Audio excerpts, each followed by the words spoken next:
Now moving on to the second scenario, the issue of bonds at a discount. We can rely on what we did in the previous scenario when we issued bonds at face. Notice that in blue here I've shown the result of the issue of bonds at face. You have cash, debit, receiving cash. Again, we're doing the accounting for Wang, the issuer. They get $1 million of cash as a loan from the investor. They set up a bonds payable or long-term liability account for the same amount. There's no difference between the cash proceeds and the liability that you book. That means there's no discount and there's no premium. There's no need to do any adjustment to the pricing here. The interest expense will turn out to be $60,000 based on the contract rate for the period of 6 months, 6% times the face.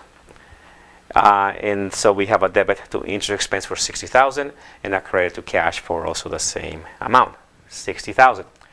Now the question here is, how does this change if we instead now have a discount situation?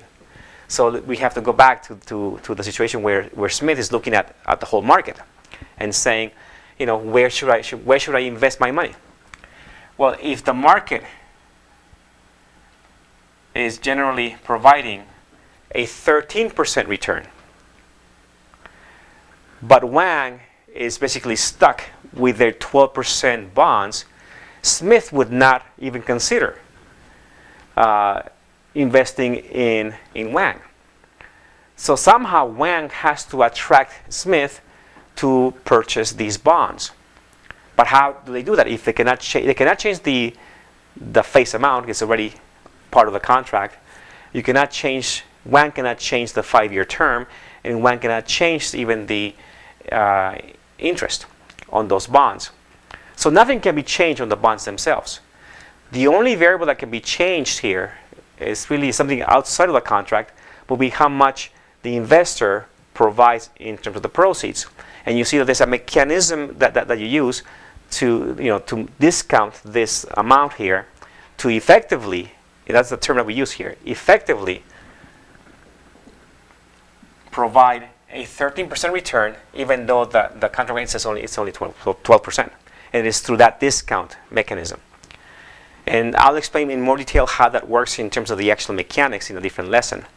But for now, let's assume that there's actually some kind of calculation that tells us that the proceeds that Smith has to provide to Wang is not $1 million, but instead $964,000. Notice that the debit to cash is the discounted price, but the credit to the bonds payable account is still the face amount. At the end of the term of the bonds, Smith will get from Wang the full $1 million, even though Smith only provided Wang proceeds of $964 at time of issuance. So that difference really is what provides Smith with the effective return of 13%, 1% more than the contract rate. So in terms of the accounting here, we also have to then set up a discount account. That's what I call it. So you also debit something called discount on bonds payable. I'm going to abbreviate BP for bonds payable. And in this case, the difference would be $36,000. Just a little note here. If you actually do the math, you will notice that you end up with $964 and some dollars. It's not exactly $964, but I want to make it easy to do calculations here. So we do round up or down to even thousands here. So again, now we've got a debit to a discount on bonds payable. This account is a contra liability account, and then when paired up with the bonds payable account, those together will give you the carrying value of those bonds.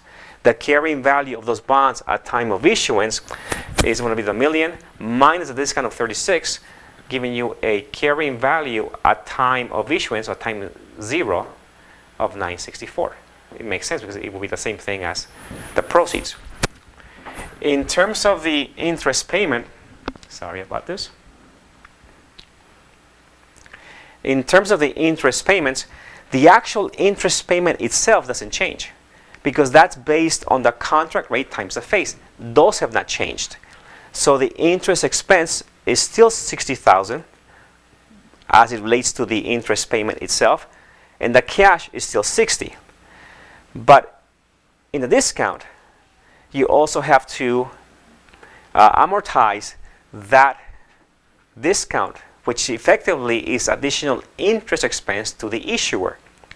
But you don't obviously recognize all $36,000 of discount at the outset of the bond. So instead, you basically capitalize that discount into this account, and over the life of the bond, you're going to then allocate it into the income statement as expense. So you're doing part of that now. Now, we're going to be using in this situation, in this example, a very simplified way of amortizing this discount. In fact, we're going to be using something called the straight line method. There's a different method called the effective interest method, which I'll explain in a different lesson. So the straight line method basically says, I want you to allocate a proportionate amount of the discount into each of these 10 periods. So you simply do a division of the full 36, so the whole discount, by 10. That should give you $3,600.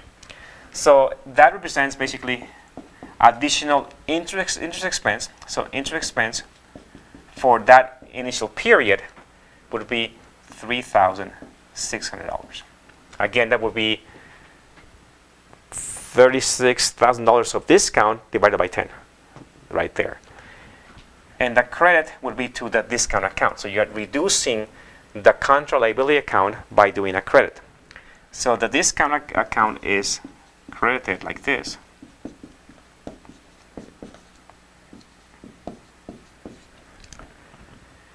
And as you notice, you could actually combine these two entries here, and that would give you an overall debit of interest expense of $63,600, a credit to the discount on bonds payable of $3,600, and a credit to cash of $60,000.